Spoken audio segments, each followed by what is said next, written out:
સદગુરુદેવ જય, રામદેવજી મહારાજ જય, બધાને ખૂબ ખૂબ સીતારામ.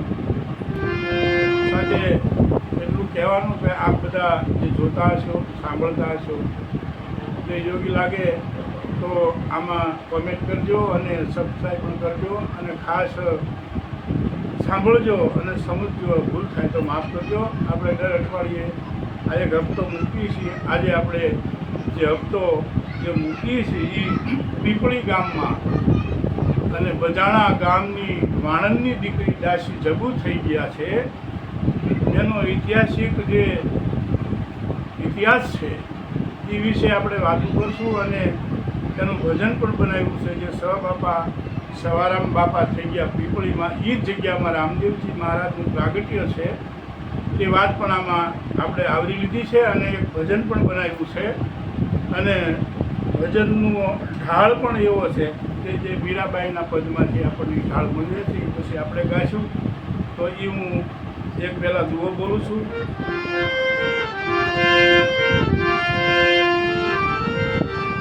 એ જી પીપળી ગામે પધાર્યા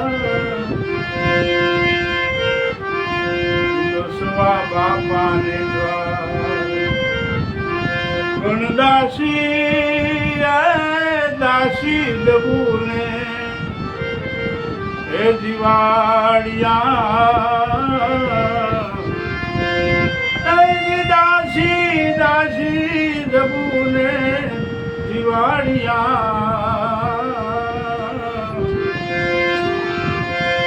ના તો પરગટ ન દાસી જબુને પીરે જીવાડિયા ઈ તો પરગટ ન ઈ પીપળી પાટડી તાલુકાનું સુરેન્દ્રનગર જિલ્લાનું એ ગામ અને પડખે જે 4 કિલોમીટર છેટું ગામ છે એ બજાણા. અને બજાણા ગામની દીકરી નાય કહેતા વાણંદ જાતિની દીકરી અને દાસી જબુ. અને આ દુહામાં આપણે એ વર્ણન કરીએ છીએ કે જ્યારે દાસી જબુ એમના ગુરુદ્વારે આવતા હોય છે અને ત્યારે વચમાં જે થાકલો રામદેવ બાપાનો છે ત્યાં આવતા દાસી જબુ મરણને શરણ થઈ જાય છે. અને એ વચમાં બજાણાથી પીપળી જતા વચમાં રામદેવ બાપાનું મંદિર પણ હાલ બન્યું છે. એ જગ્યા ઉપર જ્યારે દાસી જબુ ગુરુદ્વારે જતા હોય છે ત્યારે વચમાં એનો પ્રાણ વિયો જાય છે. અને ત્યારે રામદેવજી મહારાજ તેને હાકરનું પાણી પાય અને બેઠા કરે છે અને ઠેઠ પાછા પીપળી મૂકીને પાછા વયા જાય છે. એ પુરાવો પણ એમાં આપ્યો છે. આ દુહામાં એ આપણે વાત કરી છે. તો એ જે થાકલો છે એ સવા બાપા જ્યારે ભજન કરવા જતા ત્યારે એ ભગવાનના ફોટા અને પાલખી લઈને જતા હોય માથે ભજનમાં આજુબાજુના ગામમાં, ત્યારે ત્યાંથી નીકળેલા કે છે અને નાળિયો નીચે પડી ગયું પાલખીમાંથી. અને ત્યારે એમણે નક્કી કર્યું કે રામદેવ પીરની મરજી અહીંયા હશે એટલે ત્યાં થાકલો કર્યો. હાલમાં ત્યાં મંદિર છે બજાણા અને પીપળીની વસાળે. એ આ દાસી જબુની વાત આપણે કરવી છે કે એ દાસી જબુ બજાણાની દીકરી હતા કે બજાણા ગામની દીકરી અને માંડલમાં એને પરણાવ્યા હતા કે માંડલ ગામમાં. અને એ વખતે એ બજાણા જીવણખાન નામના સ્ટેટનું રાજ હતું અને દાસી જબુ ઇંગ્લિશ ભણેલા હતા. એ વખતે 100 રૂપિયાની તો એને નોકરીનો પગાર મળતો હતો. 100 રૂપિયા, રાણી સિક્કા 100 રૂપિયા. એટલું બધું એમનું જીવન ભણતર પણ એવું હતું કે એ રાજમાં રાજની કુંવરીઓને ભણાવવા માટે જતા. જે ત્યાંના રાજા હતા જીવણખાન, એટલું બધું તો એ ભણેલા હતા કે છે. હવે એમાં એમને માંડલ ગામમાં કે છે પરણાવ્યા, ધામધૂમથી લગ્ન થયા. અને અમુક સમય જતાં કે છે એમને એક સંતાનમાં ભગવાને દીકરો પણ કે છે દીધો હતો. અને પછી કંઈ કારણસર આ ઘરમાં કલેશ થવાથી, કકળાટ થવાથી 2 જણને બનતું ન હોય એટલે રિહામણે કે છે એ દાસી જબુ આવેલા અને ત્યાં અમુક સમય રિહામણો સમય વીતી ગયેલો કે છે અને ગયેલા નહીં, માંડવ સાસરે નહીં ગયેલા, રિહાણેલા. અને ત્યાં પાછું એવું બન્યું કે છે કે બરાબર એ બજાણાની અંદર કોઈ ભજન રાખેલા અને દાસી જબુના ઘરની બાજુમાં જ ભજન સંતવાણીનો કાર્યક્રમ ખુદ સવારામ બાપા આવવાના હતા. એટલે સવારથી જ આજુબાજુના લોકો વાતો કરતા હતા કે આજે તો ભજન રાખ્યા છે અને સવારામ બાપા આવવાના છે, તો સમરથ સંતપુરુષ છે. એ બધી વાતો દાસી જબુ સાંભળે છે. અને સાંજ પડતા પહેલાં તો ગામમાં સામૈયું લઈને સામે જાય છે, પાદરથી સવારામ બાપાનું સન્માન કરે છે અને પછી ઘરે લાવે છે, આસન કરી દે છે, બેસાડે છે, પૂજન અર્ચન થાય છે, સત્સંગ થાય છે. આખું ગામ ભેગું થયું છે બજાણાનું કે દાસી જબુ બાજુમાં જ છે, બાજુનું ઘર છે, ત્યાં જ આ બધું સાંભળે છે, વાતો થાય છે, છેટું નથી. અને પૂંજા ભગત એના બાપુજી છે. અને રાતે પછી ભજન સંતવાણી કે શરૂ થાય. અને કેવા ભજન કે પહેલાંના ભજનો જે હતા કે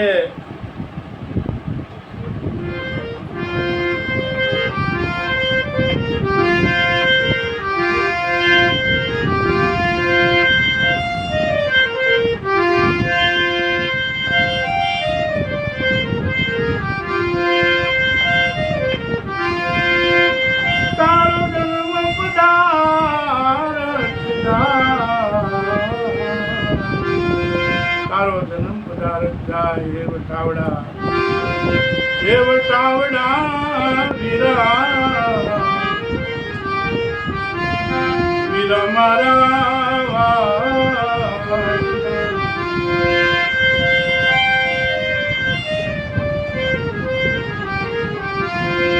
વાટે ને રે ઘાટે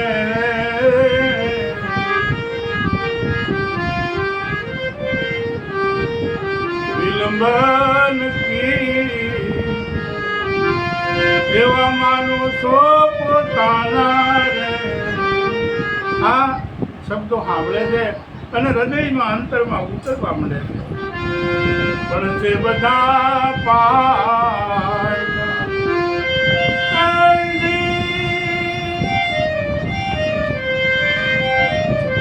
પુત્ર રે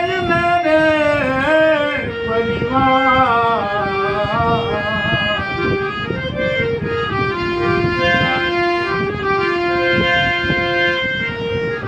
વાટે ને રે ઘાટે રે વિલંબન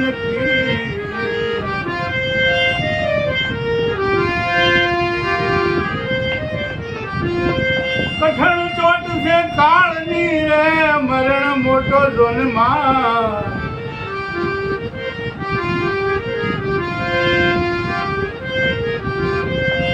કઠણ ચોટ છે કાળની રે મરણ મોટેરો માં કંઈક રાણા ને કંઈક રાજ છોડી આજાયા એ તે હરિનો રસ.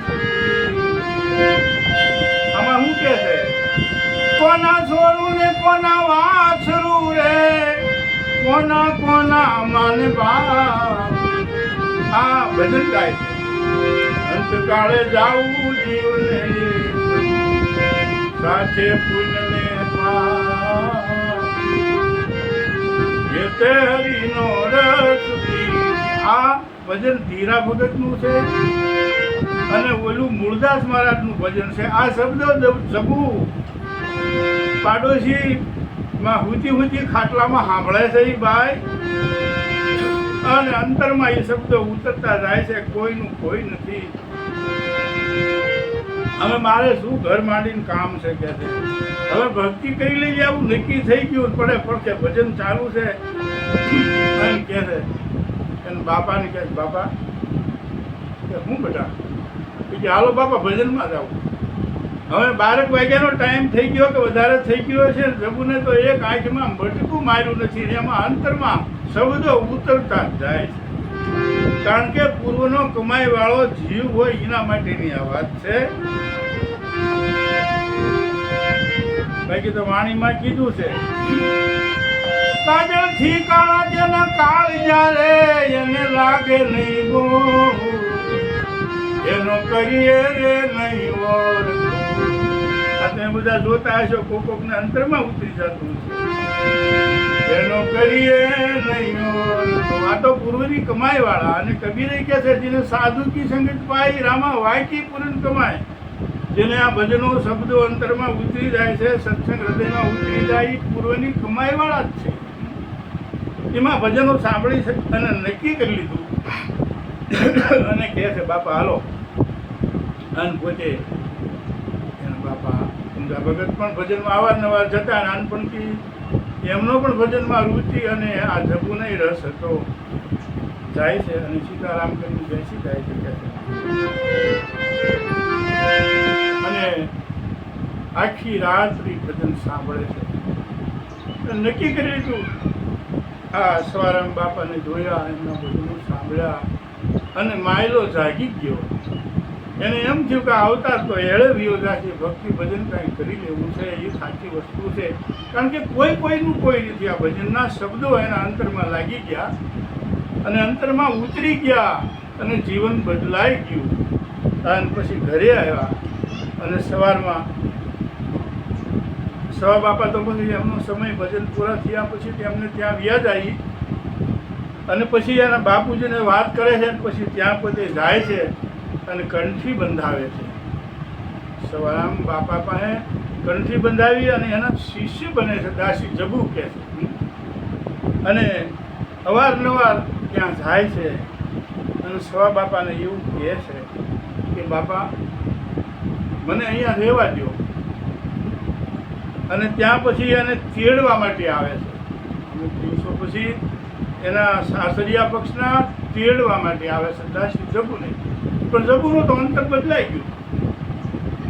મહેમાનો આવે છે, રોકાય છે, આદર સત્કાર કરી બપોરે ભોજન પાણી જમાડ્યા પછી જબુ કહી દે છે, બાપા તેમ કહી દીધું, મારે હવે ક્યાં જવાનું થતું નથી, મારે તો ભક્તિ જ કરવી છે. મને આ ખોટી માયામાં હવે તમે નાખશો નહીં, મારી તમને પ્રાર્થના છે.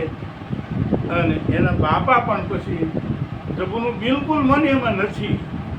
પછી ચોખ્ખું કહી દેશ કે હવે તમે તેડવા ન આવતા અને આપણે આજથી છૂટું કરીએ છીએ. અને જબુ લખીને કહેશે આપી દેશે અને એ જબુનું છૂટું થઈ જાય છે. સાસરે જવાનું બંધ થઈ ગયું અને ભક્તિનો માર્ગ ઉઘડી ગયો. હા, દાસી જબુ અવારનવાર ત્યાં જાય છે એના બાપા સાથે. અને સવારામ બાપાના ધર્મપત્ની જે જમુનામાં છે એની પાસે ખૂબ બેસે છે. અવારનવાર વાત કરે છે કે જમુનામાં મને અહીંયા રહેવા દો ને હું બને એટલી સેવા કરીશ બધી જગ્યાની અંદર. અને 4-5 આટા ખાધ્યા પછી જમુનામાં પણ સવારામ બાપાને સમજાવે છે કે આને રહેવા દો, આ સેવા કરશે, આને ભક્તિ ભાવ બહુ છે તો આને શું આપણે ના પાડીએ. સવા બાપાને એમ છે કે આ હજી નાની ઉંમર છે, કોઈ આપણી વાતો કરે એને આ તો સંસારમાં રહેવું છે તો એ સમજવાની જરૂર છે ને. એને મનમાં ચિંતા છે અને એ ચિંતાને કારણે એને રોકતા છે. પણ આ સવારામ બાપાના ધર્મપત્ની છે એ દાસી જબુ એને એટલા બધા ચાહે છે એટલે એ કહે છે કે હવે આને તમે રહેવા દો. અને પછી દાસી જબુ ત્યાં રહે છે કે છે. અને અવારનવાર વહેલા જાગીને તો વાળી સોળી સાફ સફાઈ કરી સેવા પૂજા એટલી બધી કરે છે. જગ્યાને જરૂર હતી બધી એટલી બધી સેવા કરે છે કે બધા જે આવે એને સીતારામ કરે, સાધુ સંતોને વંદન કરે, બોલે તો મીઠું બોલે, એટલો બધો ભાવ. કારણ કે એને ખ્યાલ આવી ગયો કે નાચવાનું શરીર પડી જવાનું છે અને મને ગુરુ મળી ગયા છે તો જ્ઞાન એવું થઈ ગયું એને કે આ ભવસાગર ઉતરી જવાનો માત્ર એક જ રસ્તો છે. અને આવી રીતે એ પછી અમુક સમય જતાં કે છે મંદિરમાં રામદેવ બાપાનો પાઠ રાખેલો છે. બધા ભક્તો દાસી જબુ પછી જમુનામાં અને અંદર પાઠ છે અને કહે છે જીવણદાસ. આ જીવણખાન મહારાજ છે, બજાણાના રાજવી છે. એને કોઈ કાન ભંભેરણી કરતું હોય છે કે જુઓ આ ભગત છે સવારામ બાપા, એ આપણે ત્યાં આ દાસી જબુ પગારદારમાં આપણી કુંવરીઓને ભણાવતા હતા, પણ એને એટલી બધી ઈર્ખા છે કે એને ભક્તિને માર્ગે લઈ જઈ અને જ્ઞાનના રાખે છે. એનું જીવન પવિત્ર છે નહીં.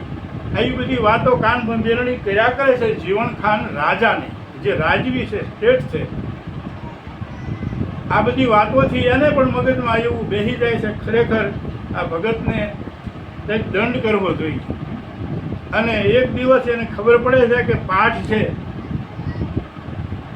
રાત્રિના ટાઈમે ઘોડા ઉપર સવાર થઈ સાથે 5 અંગરક્ષકો લઈ અને જીવણખાન મહારાજ મંદિરે હાજર થાય છે. અને અંદર પાઠ રામદેવ બાપાનો જે મર્યાદાથી જે પાઠ હોય ને, મર્યાદા હોય છે અને અમુક ખુલ્લા પાઠ પણ હોય છે. તો એ એમ કે છે આવીને કે મારે મળવું છે, બોલાવો બહાર. એ કહે છે સવારામને. ત્યારે કે ભાઈ બાપુ તો પાઠમાં છે, એ નહીં આવે. તો કે મારે અંદર જવું છે. એટલે અંદર જઈને મારી પાસે વાત કરે છે પાઠમાં કે જીવણખાન મહારાજા આવ્યા છે, 5 ઘોડેસવાર સાથે છે અને અંદર દાખલ થવાનું કહે છે.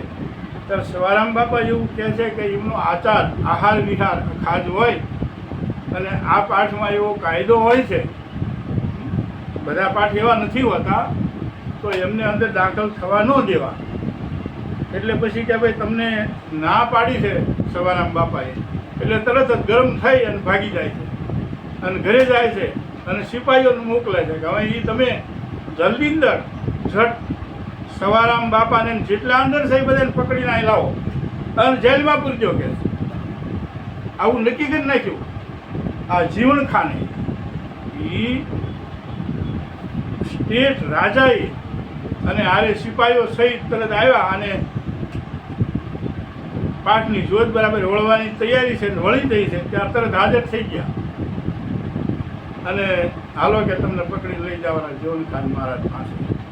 અને તરત સવા બાપાને, દાસી જબુને, જમુનામાને, બીજા જે ભક્તો હતા એ બધાને, કારણ કે આ તો સવારામ બાપા પણ સનાતની હતા એટલે એ તો રામદેવ બાપા ઉપર પૂર્ણ ભરોસો હતો કે જે કંઈ બાપો કરે એ બરાબર જ થશે. અને કહે છે એને પકડીને લઈ જાય છે અને જેલમાં પૂરે છે. સવારામ બાપાને, દાસી જબુને, જમુનામાને, અમુક બીજા ભક્તોને જેલમાં પૂરી દે છે અને તાળા મારી દે છે. અને તાળા મારી દે અને તાળા મારીને જ્યાં આગા પાછા ન જાય ત્યાં તાળા ફટાફટ તૂટીને હેઠા પડે છે. એટલે ઘડીએ ઘડીએ તાળા વાંચે ને ઘડીએ ઘડીએ બંધ કરે, તાળા તૂટી જાય છે. પછી દોડતો દોડતો એ મહારાજા જીવણખાન પાસે જઈને વાત કરે કે મહારાજા તાળા મારી છે ને તૂટી જાય છે. એવું ન હોય કે હાલો હું જોઉં, અને આવીને જોવે છે તો તાળા બંધ કરે ને તાળા તૂટી જાય છે. એટલે તરત જ જ્યારે ખ્યાલ આવી જાય છે ત્યાં ખરેખર મેં મોટી ભૂલ કરી છે. મને આ કોઈ મગજમાં આવું કહી દીધું કે સવારામનું જીવન પવિત્ર નથી અને ખોટું ભજન કરે છે, ખોટા આવા પાઠ કરે છે અને મને બહુ લાગી આવ્યું, જેથી મેં આ ભૂલ કરી છે એમ કરીને સવારામ બાપાને પગે લાગીને માફી માગે છે. ત્યારે સવારામ બાપા એમ કહે છે તમે રામદેવ બાપાને પગે લાગો, એ બધાને સદબુદ્ધિ આપે છે. અને પછી રામદેવ બાપાને પગે લાગે છે અને જીવણખાન ત્યાંથી એમને વાજતે ગાજતે માફી માગી અને વળાવે છે અને પીપળી આવે છે. એ વિશેનું ભજન છે. અને એ પછીની ઘટના જે છે એ આપણે થોડીક વાત કરશું. આ ભજન પૂરા થાય પછી આવું આ પૂરું થાય છે.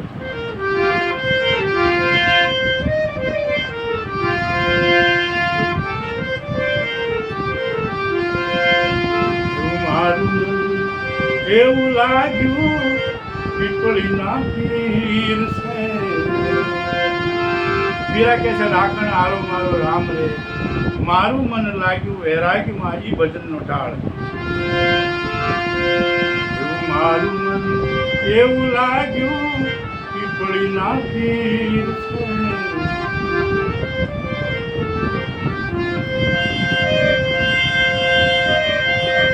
જબુ કહે સત ગુરુ મા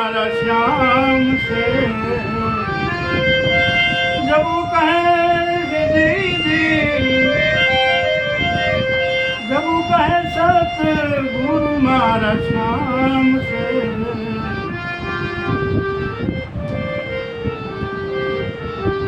એવું મારું મન એવું લાગ્યું પીપળી ના પીર છે.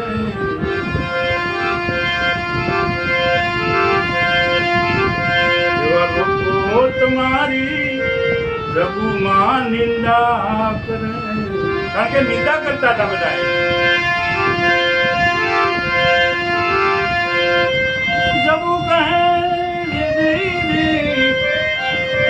જબુ કહે પોગે પીપળીનો પીર રે,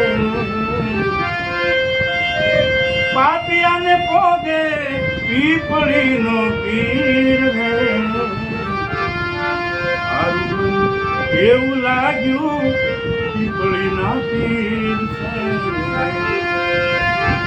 મારું મન એવું લાગ્યું સતગુરુ શ્યામ છે.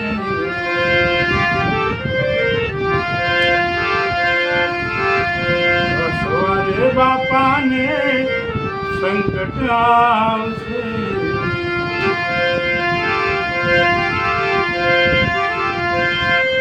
જબુ કહે લાજુ રાખે મારો પીર રે. જબુ કહે તો પીર લાજ રાખશે. જબુ કહે લાજુ રાખે મારો પીર રે. મારું મન એવું લાગ્યું પીપળીના પીર છે.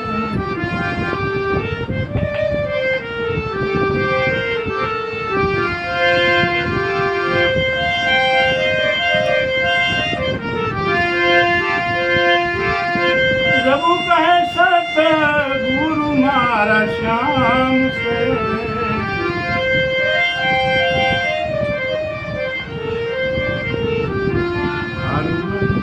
એવું લાગ્યું જમના માએ જબુએ જણાવ્યું, આવું જમના માને જબુએ જણાવ્યું. અને છેવટે આયા સ્વર્ગાપુર રે, અને છેવટે આયા સ્વર્ગાપુર રે.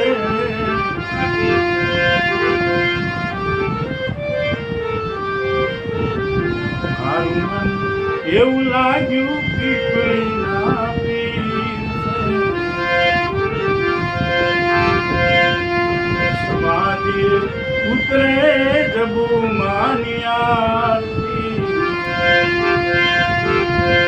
કર જોડી ધીરજ રામ આવું કેસે. સમાધિ ઉતરે જબુ માનિયા કર જોડી ધીરજ રામ આવું કેસે.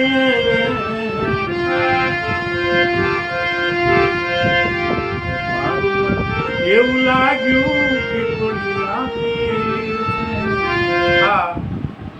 જે ઘટના ઘટી અને એમને જેલમાં પૂર્યા એ પહેલા જે લોકો વાતો કરતા હતા અને એમનો જે દ્રઢ વિશ્વાસ હતો જબુમાનો, એ આ ભજનમાં આપણે વર્ણન બનાવી નાખ્યો છે. અને એ પછી કે છે આ ઘટના ઘટ્યા પછી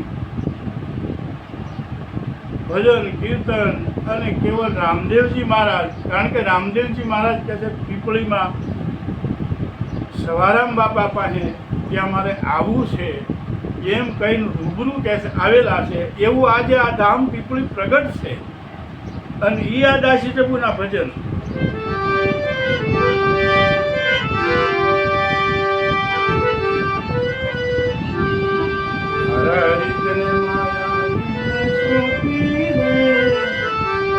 મારા નાથે નાથે લગ્યા પોતાની લોપીને તો ભક્તિને મીરાબાઈને લાગી તારી સાંભળી આવીને કશું ન થાય એને રાણાજીએ ઘેર પાયા ગાવી રે આ તો ભક્તિને માટે. આ દાસ જબુના ભજન છે. કેટલા બધા સરસ ભજન છે.